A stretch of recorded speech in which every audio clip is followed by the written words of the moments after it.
பண்ண போகிறது chicken powder. அது எப்படி பண்ணுறதுன்னு பார்க்கலாம். காஞ்ச மிளகா ஒரு 10, சீரகம் 2 டேபிள் ஸ்பூனு,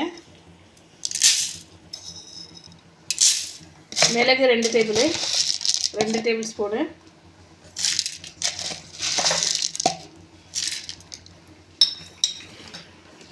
சோம்பு 2,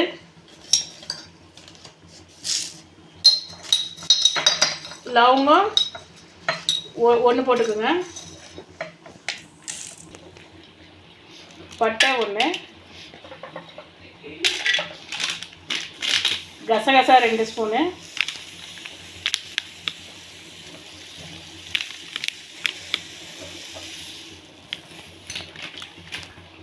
முந்திரி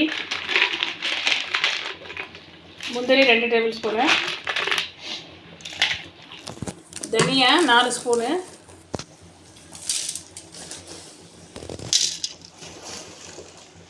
தனியா 4 ஸ்பூனு, கருவேப்பிலை ஒரு கைப்பிடி. இதை நல்லா ஃப்ரை பண்ணிக்கலாம். கலர் சேஞ்ச் ஆகிற வரைக்கும் ஃப்ரை பண்ணிக்கணும். இப்போ நம்ம ஒரு கடாய் வச்சுருக்கோம். அது கடாய் காஞ்சிச்சு, ட்ரையாக இருக்கணும். இப்போது நம்ம எடுத்து வச்ச மசாலாவை அதில் போட்டு ஃப்ரை பண்ணணும். இப்படி வறுத்து வச்சாச்சு. இதை நம்ம நல்லா ஆற வச்சுட்டு அரைச்சி வச்சுக்கலாம். இந்த பவுட்ரு வந்து ஒரு 10 days யூஸ் ஆகும். இந்த மாதிரி பவுட்ரு அரைச்சி இங்கே பாருங்கள், நல்லா நைஸ் அரைச்சிடுது. இதை காய வச்சு ஒரு பாக்ஸில் போட்டு வச்சுக்கோங்க, டைட்டாக மூடிடுங்க. இதை வந்து ஒரு 10 days யூஸ் பண்ணலாம். அதுக்கு மேலே யூஸ் பண்ண முடியாது. 10 days யூஸ் பண்ணலாம். இந்த வீடியோ பாருங்கள், லைக் போடுங்க, கமெண்ட் பண்ணுங்கள், சப்ஸ்கிரைப் பண்ணுங்கள்.